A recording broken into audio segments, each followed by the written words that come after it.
प्यारे मित्रों, welcome all of you to my new segment हर दिन कुछ कहता है। जी हाँ, हर दिन कुछ कहता है सेगमेंट में आज के अंक के साथ हम आप लोगों के सामने। आज यानी कि 15 अगस्त दिन रविवार, भगवान श्री सूर्यदेव की आराधना करते हुए और अपने परम मित्र श्री संजीव कुमार जी का धन्यवाद ज्ञापन करते हुए हम आज की सेगमेंट की शुरुआत करें। आज का सेगमेंट हमारा स्वाधीनता दिवस विशेषांक है। तो पहले ये समझते हैं कि आज के इस अंक में हम लोग क्या क्या देखेंगे। आज के इस अंक में हम लोग देखेंगे आज का सुविचार, 5 इंग्लिश वर्ड्स, देश अपनी आज़ादी के गौरवशाली 75वां स्वाधीनता दिवस मना रहा है। आज ही के दिन महान व्यक्तित्व श्री अरविंदो घोष का जन्म। चलिए विस्तार पूर्वक समझते। सबसे पहले आज का सुविचार। आज का सुविचार है, राष्ट्र ही सभ्यता की अभिव्यक्ति। जी हाँ, राष्ट्र ही सभ्यता की अभिव्यक्ति। आज के सुविचार को समझने के बाद चलते हैं आज के 5 इंग्लिश वर्ड्स के बारे में। आज के 5 इंग्लिश वर्ड्स हैं नेसेंट, ओवर्ट, प्रोलिफिक, क्विज़जेटिक और रेल। चलिए विस्तार पूर्वक समझते हैं। आज का पहला वर्ड है नेसेंट, NASCENT। आज का पहला वर्ड है नेसेंट, NASCENT, यानी कि नवजात। सेंटेंस के थ्रू समझते हैं। Earth is a nascent planet of the universe. आज का दूसरा वर्ड है ओवर्ट, OVERT। जी हाँ, आज का दूसरा वर्ड है ओवर्ट, OVERT, यानी कि खुला या अप्रोच। सेंटेंस के थ्रू समझते हैं। Although he is very sad, he does not show overt signs of his unhappiness। आज का तीसरा वर्ड है प्रोलिफिक, PROLIFIC। जी हाँ, आज का तीसरा वर्ड है प्रोलिफिक, PROLIFIC, यानी कि उर्वरक। सेंटेंस के थ्रू समझते हैं। He is a prolific writer and an operator। आज के चौथे वर्ड की तरफ चलते हैं। आज का चौथा वर्ड है हमारा क्विज़जेटिक, QUIXOTIC, QUIXOTIC, क्विज़जेटिक, यानी कि विलक्षण। सेंटेंस के थ्रू समझते हैं। Rohit had a quixotic nature.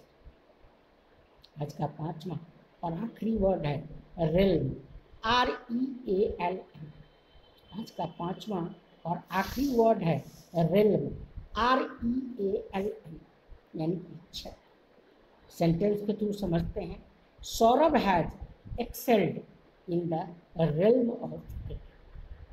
आज के 5 इंग्लिश वर्ड को समझने के बाद आज स्वाधीनता दिवस विशेषांक है।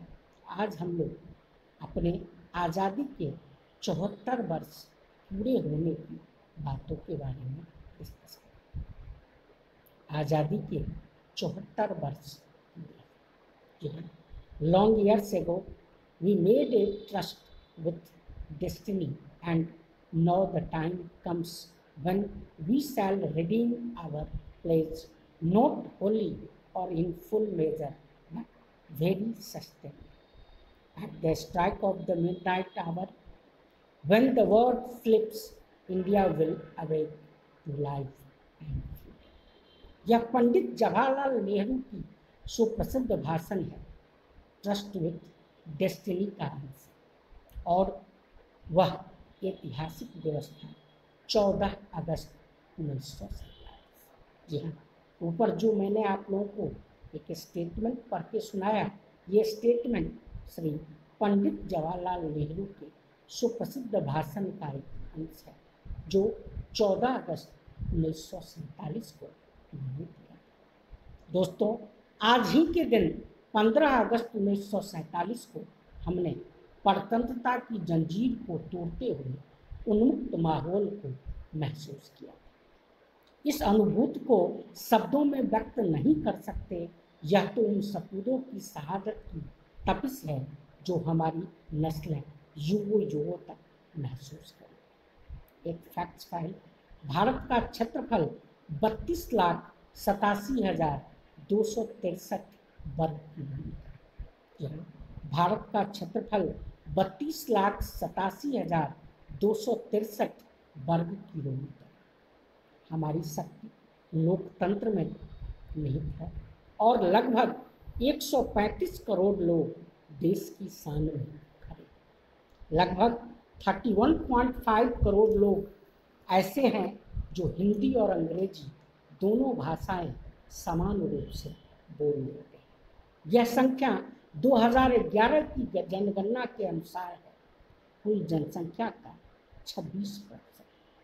लगभग 96.71% लोग ऐसे हैं जो 22 अधिसूचित भाषाओं में से किसी एक मातृभाषा के रूप में प्रयोग करते हैं। वर्तमान में हमारे देश में 28 राज्य और 8 केंद्र शासित प्रदेश हैं। उत्तर प्रदेश जनसंख्या के लिहाज से सबसे बड़ा और सिक्किम सबसे छोटा राज्य, जबकि क्षेत्रफल के अनुसार राजस्थान सबसे बड़ा और गोवा सबसे छोटा राज्य। हमारा देश एक लोकतांत्रिक देश है। अभी 17वीं लोकसभा का कार्यकाल चल रहा है। जी हाँ, अभी 17वां लोकसभा का कार्यकाल चल रहा है। श्री रामनाथ कोविंद देश के राष्ट्रपति हैं और श्री वेंकटैया नायडू उपराष्ट्रपति।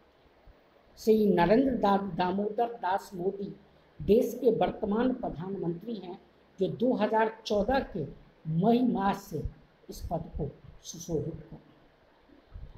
हमारे विभिन्न क्षेत्रों में प्रगति के मार्ग पर प्रशस्त है। भारत विभिन्न क्षेत्रों में प्रगति के मार्ग पर प्रशस्त है। विज्ञान में हमें उल्लेखनीय उपलब्धि प्राप्त की है। उसी प्रकार खेल कूद में भी हम सजग हुए और हम अभी बीते ओलंपिक्स में 1 गोल्ड +2 सिल्वर +4 ब्रॉन्ज यानी कि 7 मेडल के साथ 48वें स्थान पर 48वें स्थान पर है। एथलेटिक्स के एकल स्पर्धा में स्वर्ण पदक प्राप्त करके नीरज चोपड़ा ने इस देश का मान बढ़ाया है। महिला खिलाड़ियों ने भी कुल जीते 7 पदकों में से 3 पदक अपने नाम किया।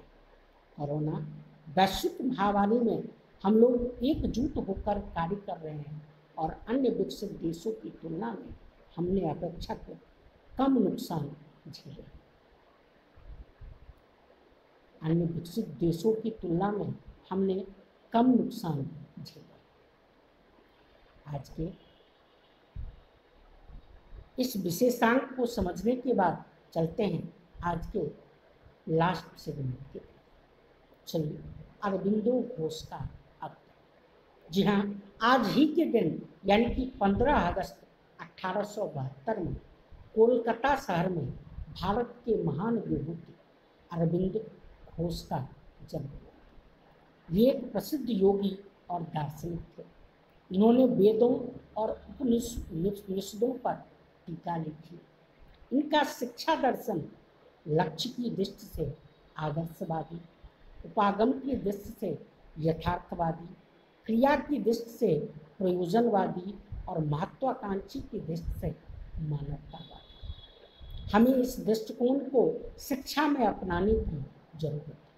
इनकी प्रमुख कृतियाँ हैं वंदे मातरम, जो कि एक साप्ताहिक पत्रिका है, the mother, letters on yoga, Savitri, life divine. 5 दिसंबर 1950 को तत्कालीन पांडिचेरी में इनका देहावसान हुआ। स्वस्थ रहें, सुरक्षित रहें और खुश रहें। आज के अंक में